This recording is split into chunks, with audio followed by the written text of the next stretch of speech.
शिवलिंग पर कभी भी शंख से दूध या जल नहीं चढ़ाना चाहिए। मैं अयोध्या से श्री योगी प्रमोद जी महाराज आप सभी लोगों को सादर प्रणाम करते हुए आज मैं आपको इसी संदर्भ में एक कथा सुनाने जा रहा हूँ कि शंकर भगवान की पूजा अर्चना में शंख वर्जित है। क्यों? शंकर भगवान के मंदिर में कभी शंख बजाना नहीं चाहिए, कभी शंख से दूध या जल अर्पित नहीं करना चाहिए और शंकर भगवान की पूजा में कभी तुलसी दल या तुलसी की मंजरी भी नहीं चढ़ाना चाहिए और कभी भी शिवलिंग के ऊपर लाल रंग का फूल नहीं चढ़ाना चाहिए। आइए इस संदर्भ में मैं आप लोगों को एक कथा सुनाता हूँ। शिव महापुराण जी के अनुसार क्यों नहीं शिवलिंग पर शंख से जल या दूध चढ़ाना चाहिए। बहुत समय पहले की बात है, शंखचूर्ण नामक एक महापराक्रमी दैत्य रहता था। शंखचूर्ण दैत्यराज दंभ का पुत्र था। दैत्यराज दंभ को जब बहुत समय तक कोई संतान नहीं हुई तो उसने विष्णु भगवान की बहुत कठिन तपस्या किया, उनकी पूजन अर्चना किया। तब उसकी तप से प्रसन्न होकर विष्णु भगवान अवतरित हुए, प्रकट हुए और विष्णु भगवान ने उसको वरदान मांगने को कहा। तब दंभ ने तीनों लोकों पर अजय एक महापराक्रमी पुत्र का वरदान मांगा।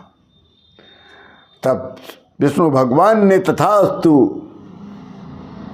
कहकर उसको वरदान दिया और चले गए।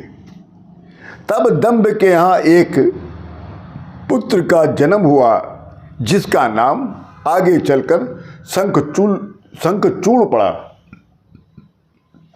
शंखचूड़ ने पुष्कर में ब्रह्मा जी को प्रसन्न करने के लिए उसने बहुत घनघोर तपस्या किया। ब्रह्मा जी प्रसन्न हो गए, वरदान मांगने को कहा।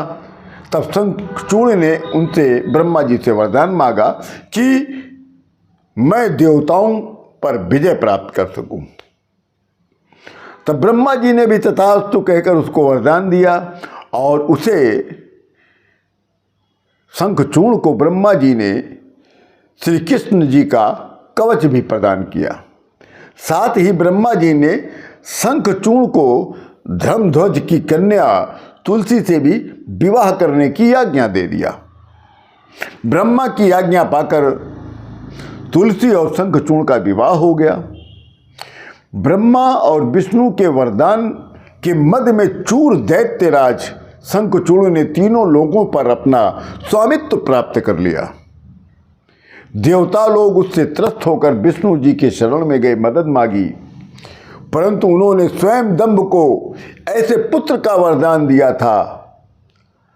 अंततः उन्होंने उनको मदद करने से मना करके उन्होंने कहा कि आप शिव जी की शरण में जाओ, अब वही एक विकल्प है। तब सभी देवता लोग भगवान शिव जी के शरण में गए, अपनी दुखड़े को रोया कि शंखचूड़ दैत्य से हम लोग बहुत दुखी हैं। तब भगवान शिव जी ने देवताओं के दुख को दूर करने का अपना मन बना लिया और उनसे सभी देवताओं को कहा कि आप लोग सुख शांति से अपने घर जाएं, अपने लोग जाएं और मैं आप लोगों का उद्धार करता हूं। परंतु श्री कृष्ण का कवच और तुलसी के पतिव्रत धर्म की वजह से शंकर भगवान उसका वध करने में सफल नहीं हो पा रहे थे। तब विष्णु जी ने ब्राह्मण का रूप धारण करके दैत्यराज शंखचूड़ से उसका कृष्ण कवच दान में ले लिया। इसके बाद शंखचूड़ का रूप धारण करके तुलसी के शील का हरण कर दिया।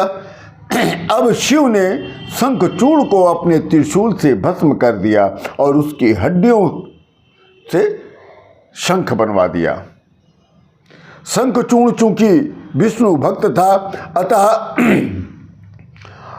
अतः वो लक्ष्मी और विष्णु को, इसीलिए लक्ष्मी और विष्णु की पूजा में शंख द्वारा जल अर्पण करना अति प्रिय माना जाता है। इसलिए लक्ष्मी जी की पूजा में दक्षिणावर्ती शंख की भी पूजा करना अनिवार्य बताया जाता है।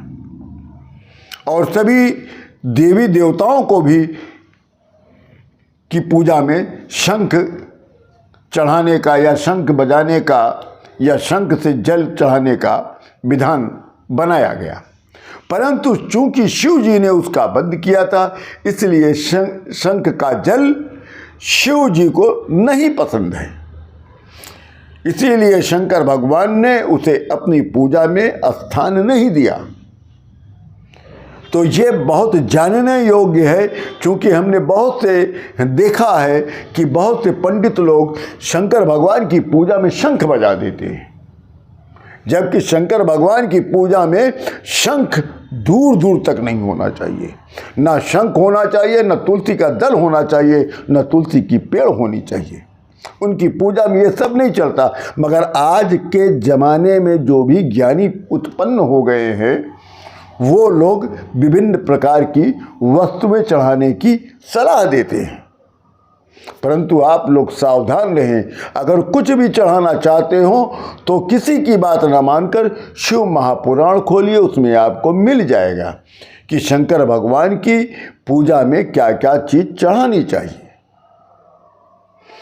मेरी जो श्रृंखला चलती है वो सत्य चलती है और पूरे शिव महापुराण के अनुसार चलती है। कोई भी बात अपने मन की नहीं होती है। इसी के साथ मैं अयोध्या से शिव योगी प्रमोद जी महाराज आप सभी लोगों को सादर प्रणाम करता हूँ।